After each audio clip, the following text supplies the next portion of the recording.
Hello everyone, welcome back. We're back on the IRISPod sofa at the Call Contact Centre Expo here at London Excel, and I'm delighted to be joined by Nikki Quinn, who's from Playvox. Nikki, tell us about Playvox. You guys, first of all, before we dive into that, you guys have got the best stand here, a literal pub, parachuted in with the football playing. Absolutely, we have. Yeah, no, it's been a great success from our marketing team, been very popular. Yeah, I'm a solutions consultant at Playvox, and Playvox are focused on contact center workforce engagement management. So digital first, 100% cloud, omni-channel. So we look at workforce management across digital first contact centers, quality assurance products, and Playvox customer AI. Excellent. So really, your solution is bringing, customer routing into all of these different touch points. Yeah. And just before we jumped on, maybe this is where we'll start. We were talking about at that point where voice becomes a real human, becomes a thing. Yeah. So important to get that right, isn't it? Yeah, definitely. I think for me, having worked in a call center many, many years ago, and also as a customer now for many companies, there's nothing more frustrating when lots of different digital channels are introduced as a low cost to serve, but they're not designed with the customer in mind. So you're going around in loops and just get frustrated. And it can also just result in you making that inbound voice call that perhaps you didn't want to make in the first place because you don't have the time to make it. So it can be very counterproductive if it's not designed with the customer in mind. So yeah, it can drive you insane. Your keynote yesterday was really talking about, let's face into it, quite a serious economic situation going on. Contact centers are generally regarded as a cost base. Yeah. There are some organizations that maybe, position it slightly differently, but across the industry, generally a cost to the business. And you were talking about how we maybe tighten the belts a little bit. And part of that's going to be about how we make automation work more effectively, so that only the most important calls are then routed to a human being. Tell us about what that keynote really dug into and how important this is for us to get right. Yeah, so obviously we're in turmoil at the moment, should I say, and we're in times of economic downturn. And for me, I really believe that this is where workforce management comes into its own, because you need to do more with less. And that's very difficult, if not near impossible, to try and understand and predict how you're going to manage that through Excel spreadsheets. So with a WFM tool, for me, things like automation, like you've just talked about, become key. So what can be automated? All of those cumbersome, costly tasks that typically fall with team leaders.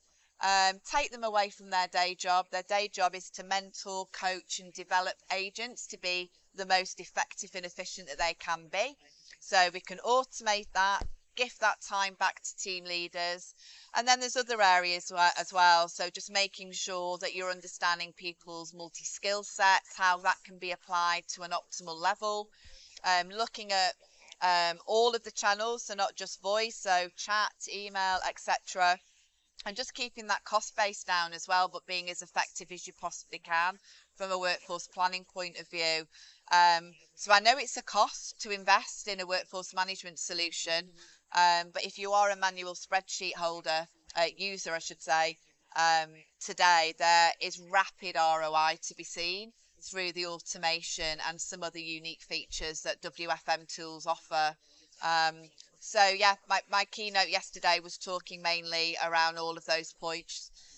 Do you think, in contrast to that, there's a lot of great technology here, Playvox, us, and all of the big players in the industry. It still feels like the industry is investing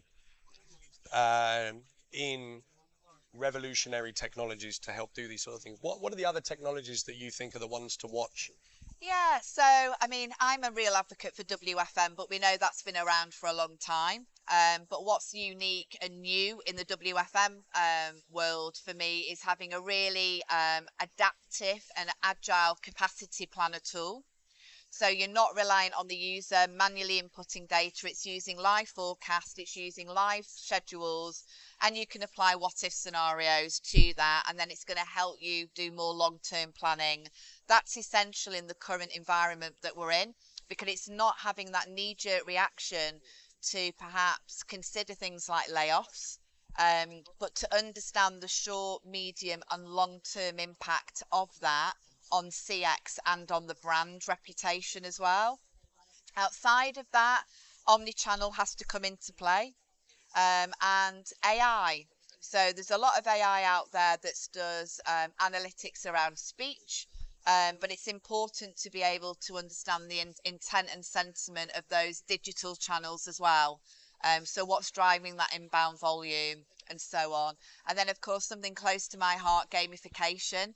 I think it's been a buzzword in this market for a couple of years now, but I really see it coming into fruition. Contact centres understanding the advantage of it, the business benefit, the value.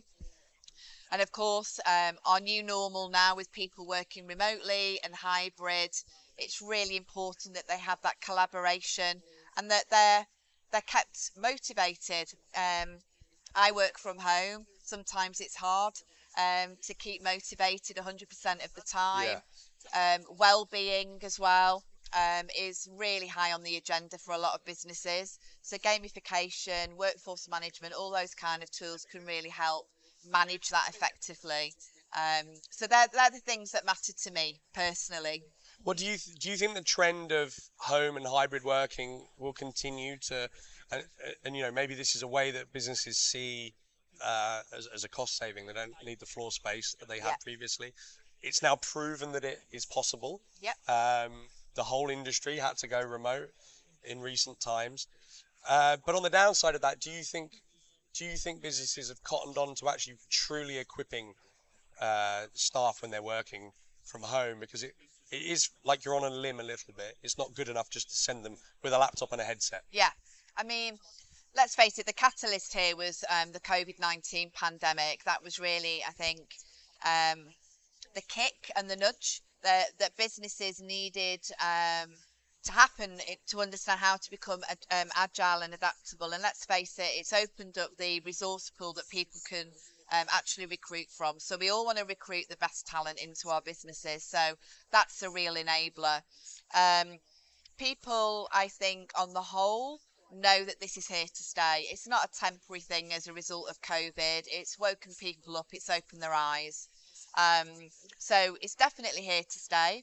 I think hybrid is a good approach. So you've got a nice balance between being able to work in an office or home. Yeah. But things like that motivation, that feeling of belonging, transparency into making sure you're aligning to the objective of the company that you work for, and that whole thing about collaboration is so important. It's more important now than ever.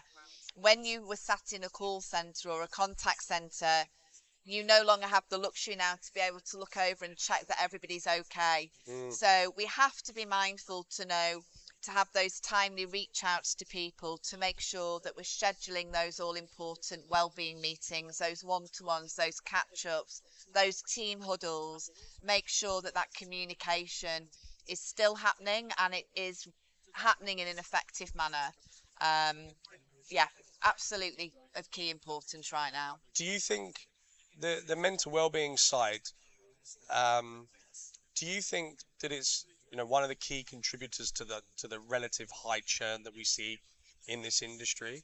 Or That's do you an think, interesting question. yeah, Yeah. I mean, I kind of play with it in my mind because there's no doubt that that's the case. Maybe it's going to reduce because people feel more secure in their roles over the next little while. But I wonder what contributes to that churn and whether mental health is a big part of that. Yeah, I think mental health and well-being is certainly something that we have to be mindful of. However, I think disengagement is our largest issue. Right. Especially in the contact centre arena. It's a huge global issue anyway, but in the contact centre it's huge. Now, I think that would have been added to because of what's gone on, and then people suddenly having to work remotely, and it can feel very isolating. So Yes. that has an impact, obviously, on well-being and mental health and general wellness. But people also can just feel disengaged. You know, they don't know what's going on. That communication has broken down, and lack of motivation and being disengaged obviously has a massive impact on productivity, attrition, sickness, well-being. So we need to really make sure that we're doing all that we can to invest in our people. And it's funny, like if you ask somebody in marketing, you know, about the demographic of their customer base, they will spend the next 30 minutes, an hour, telling you everything that you need to know because they've invested that time and effort. If only the same could be said about the amount of time and effort that they've spent understanding their people. I think there's a complete lack of investment around that, and that's something that definitely needs to change. Wise words. Thank you, Nikki, for joining us My on the pleasure. IRISPod. It's been great to talk with you. You too. Guys, we'll be back with more content. My voice is currently failing, so it might be Diana sitting here rather than me.